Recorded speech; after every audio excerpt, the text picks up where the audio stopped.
तुमने जंगली जानवरों को लोगों पर हमला करते तो देखा होगा, लेकिन हमारी आज की कहानी में इसका एकदम उल्टा है। कहानी की शुरुआत होती है एक जू से, जहां कुछ शिकारियों ने घुसकर एक शेर का बच्चा चुरा लिया। उस बच्चे को पिंजरे में कैद करके एक हवाई जहाज में ले जाया जा रहा था। इसके बाद हम एक 25 साल की लड़की एल्मा को देखते हैं, जो पियानिस्ट बनना चाहती है। उसे जानवर भी बहुत पसंद थे। एक दिन वो एक आइलैंड पर घूमने जा रही थी। असल में ये आइलैंड उसके दादा का था। उसके दादा ने उसे कई साल पहले गोद लिया था और अब उनकी मौत के बाद ये आइलैंड एल्मा को विरासत में मिला है। आइलैंड पर अंकल जो ने उसका स्वागत किया। वहाँ पर एक बहुत सुंदर सा घर था। उसने फैसला किया कि वो आज की रात इसी आइलैंड पर गुजारेगी। रात के समय अपने दादा की वीडियोस देखकर एल्मा का दिल भर आया। एक वीडियो में उसके दादा ने बताया कि स्नो नाम की एक मादा भेड़िया कुछ साल पहले न जाने कहां से इस आइलैंड पर आ गई थी और समय के साथ उन दोनों में गहरी दोस्ती हो गई। दादा ने एल्मा से कहा कि वो भी स्नो को ढूंढकर उससे दोस्ती कर ले। उस रात शेर के बच्चे वाला प्लेन बेहद खराब मौसम की वजह से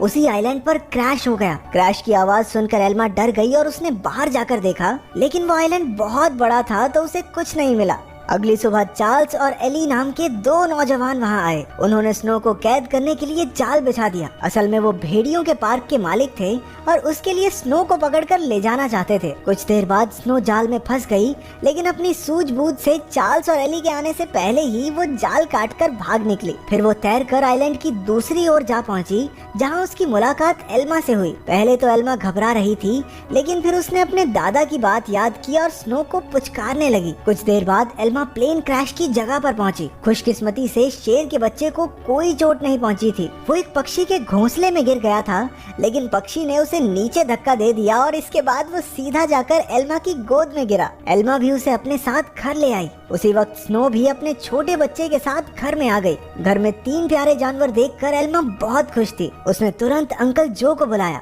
लेकिन उन्होंने एल्मा से कहा कि इन खतरनाक जानवरों को घर में रखना ठीक नहीं है, तुम्हें इन्हें जू वालों को दे देना चाहिए। अंकल ने ये भी बताया कि शेर के बच्चे को ढूंढते हुए जू के कर्मचारी वहाँ जरूर आएंगे, और हुआ भी बिल्कुल वैसा ही। अगले दिन एनिमल कंट्रोल वाले वहाँ पहुँच गए। वो जानती थी कि जू वाले कितने बेरहम होते हैं, इसलिए उसने फैसला किया कि वो उन्हें जानवरों के बारे में कुछ नहीं बताएगी। उसने झूठ कह दिया कि उसने किसी शेर के बच्चे को नहीं देखा। घर लौटकर उसने देखा कि स्नो अपने बच्चे के साथ साथ शेर के बच्चे को भी दूध पिला रही थी। उसे बेहद खुशी हुई, क्योंकि अब स्नो दोनों बच्चों का ख्याल रख रही थी। जैसे जैसे दिन बीतते गए, दोनों बच्चों में दोस्ती बढ़ती रही। एल्मा ने भेड़िए के बच्चे का नाम जैक रखा और शेर के बच्चे का नाम ड्रीमर। उधर अंकल जो को चिंता थी कि ये जंगली जानवर एल्मा को कोई नुकसान न पहुंचा दें, लेकिन इसी तरह कुछ महीने गुजर गए और अब दोनों बच्चे थोड़े बड़े हो चुके थे। एल्मा उन्हें आइलैंड पर घुमाने ले जाती और अपने दादा की मनपसंद जगह पर उनके साथ खेलती भी थी। बदकिस्मती से एक दिन जब एल्मा पियानो के एक ऑडिशन के लिए गई थी, तो पीछे से वो भेड़िए के पार्क वाले आइलैंड पर घुस गए। इस बार वो स्नो को कैद करके अपने साथ ले ही गए। उधर एल्मा का सिलेक्शन भी हो गया और वो बेहद खुश थी, लेकिन जब वो घर लौटी तो उसके होश उड़ गए। उसके घर का सारा सामान बिखरा हुआ था, क्योंकि दोनों बच्चे भूख की वजह से परेशान हो गए थे। एल्मा ने स्नो को ढूंढने के लिए पूरा आइलैंड छान मारा, लेकिन स्नो तो वहाँ थी ही नहीं। अब उसे ही बच्चों का पेट भरना था, इसलिए उसे ना चाहते हुए भी अपनी पियानिस्ट की नौकरी छोड़नी पड़ी। एक दिन अंकल जो फिर से वहाँ आए और खूंखार जानवरों को अब तक वहाँ देखकर गुस्से से भर गए। उसने एल्मा से उसी वक्त जानवरों को जू में भेजने को कहा, लेकिन एल्मा ने उन्हें समझाया कि उसके दादा की यही इच्छा थी कि वो जानवरों के साथ रहे, और फिर जू में न जाने इन मासूमों पर कितने अत्याचार होंगे। आखिरकार अंकल जो भी मान गए और एल्मा को गले से लगा लिया। अब उनका सारा समय जानवरों को खाना खिलाने और उनका पूरा ध्यान रखने में जाता था। एल्मा को जैक और ड्रीमर से बहुत प्यार था और बदले में जानवर भी उस पर जान छिड़कते थे। देखते ही देखते 1 साल गुजर गया और अब दोनों जानवर बड़े हो गए थे। अंकल जो शहर से उनके लिए मांस लाया करते थे, लेकिन उनके पास जाने में उन्हें डर लगता था। उन्होंने फिर से एल्मा को समझाया कि इनके साथ रहना खतरे से खाली नहीं है, लेकिन एल्मा किसी कीमत पर उन्हें छोड़ने को तैयार ही नहीं थी। एक दिन एक माँ बेटी कश्ती में आइलैंड के नजदीक आए। उन्हें देखकर जैक उनके पास जाने लगा। जैसे ही एल्मा ने ये सब देखा, वो जैक को रोकने के लिए भागी, लेकिन वो एक पत्थर से टकराकर नीचे गिर गई और उसके सर में चोट लगने की वजह से वो उसी वक्त बेहोश भी हो गई। वो माँ बेटी ये सब नहीं देख पाई और वापस कश्ती में चली गई। कुछ ही देर में जैक और ड्रीमर एल्मा के पास आए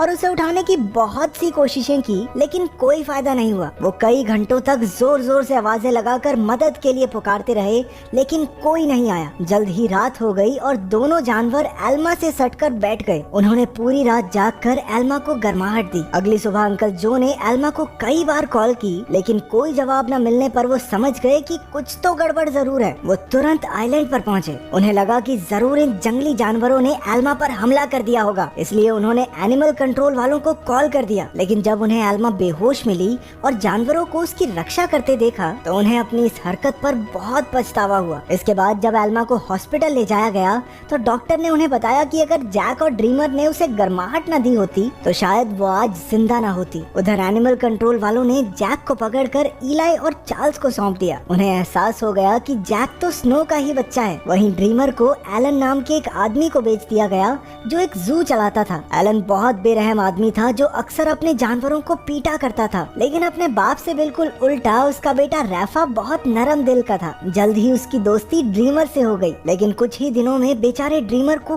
कई नशीली दवाइयां देकर सर्कस में करतब करने के लिए मजबूर किया जाता। ड्रीमर ने अब तक की अपनी जिंदगी मजे से आइलैंड पर गुजारी थी, लेकिन इन बेरहम लोगों ने उस पर काफी बुरा असर डाला, इसलिए राफा अक्सर उसके पास उसे शांत करने जाया करता। उधर हॉस्पिटल में एल्मा ने होश में आते ही जैक और ड्रीमर के बारे में पूछा। अंकल जो ने भारी दिल के साथ उसे सब सच बता दिया। जैसे ही एल्मा हॉस्पिटल से बाहर आई वो सीधा एनिमल कंट्रोल के दफ्तर में पहुंची। उसे पता चला कि जैक को तो भेड़ियों के पार्क में भेज दिया है और ड्रीमर को उन्होंने एक सर्कस ग्रुप को दे दिया था। ये सुनते ही वो गुस्से से भर गई और ऑफिसर पर चिल्लाने लगी, लेकिन अंकल जो ने उसे शांत किया। कुछ समय बाद एल्मा ने एली को फोन करके जैक के बारे में पूछा। एली ने बताया कि जैक बहुत खुश है और यहाँ उसके कुछ दोस्त भी बन गए हैं। इससे एल्मा को थोड़ी तसल्ली मिली, लेकिन अब भी वो ड्रीमर के लिए बहुत परेशान थी। अगले कुछ हफ्तों तक वो शहर की हर एक सर्कस में गई और सबसे ड्रीमर के बारे में पूछताछ की, लेकिन कुछ हाथ नहीं लगा। उधर ड्रीमर की वजह से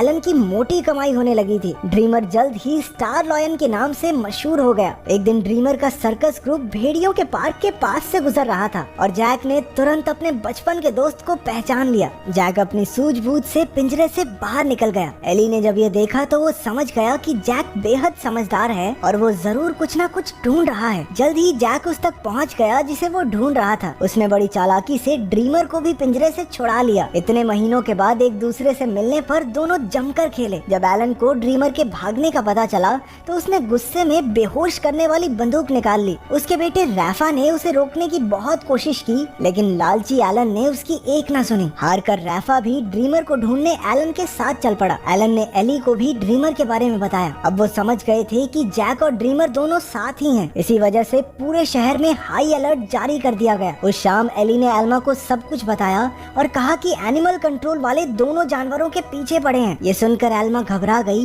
लेकिन एली ने बताया कि उन्होंने जैक के शरीर में एक ट्रैकर फिट किया था। जैक और ड्रीमर की आखिरी लोकेशन एक जंगल के आसपास थी। अब एल्मा और एली ने मिलकर जानवरों को ढूंढने का फैसला किया। उधर दोनों जानवर शहर में खुलेआम घूम रहे थे, इसलिए पुलिस ने शूट एट साइट के ऑर्डर्स दे दिए। बाद में दोनों जानवर फिर से जंगल में पहुंच गए, जहां एलन और रफा ने उन्हें देख लिया। लालची एलन ने ड्रीमर पर अपनी ट्रैंकुलाइजर गन से हमला कर दिया, लेकिन उसी वक्त जैक बीच में आ गया और अपने दोस्त के बदले खुद गोली का शिकार हो गया। बेचारा जैक तो उसी वक्त बेहोश हो गया, जबकि ड्रीमर को वहां से भागने का मौका मिल गया। उसके भाग जाने के बाद रैफा ने तुरंत जैक का ट्रैकर हटाकर उसे एक दवाई दे दी जिससे बेहोशी की गोली का असर खत्म हो जाए। कुछ देर बाद बाप बेटा एक बार में पहुंचे और एली और एल्मा भी एक ट्रैकर के जरिए उन तक पहुंच गए। एलन ने उनसे कहा कि उसके पास कोई ट्रैकर वगैरह नहीं है और उन्हें बाहर भेज दिया, लेकिन समझदार रैफा ने बाथरूम का बहाना बनाकर एली और एल्मा को सब सच बता दिया। वो उन्हें जंगल में ले गया जहां आखिरकार उन्हें ड्रीमर मिल गया। इसके बाद ड्रीमर उन्हें एक झोपड़ी में ले गया जहां जैक आराम कर रहा था।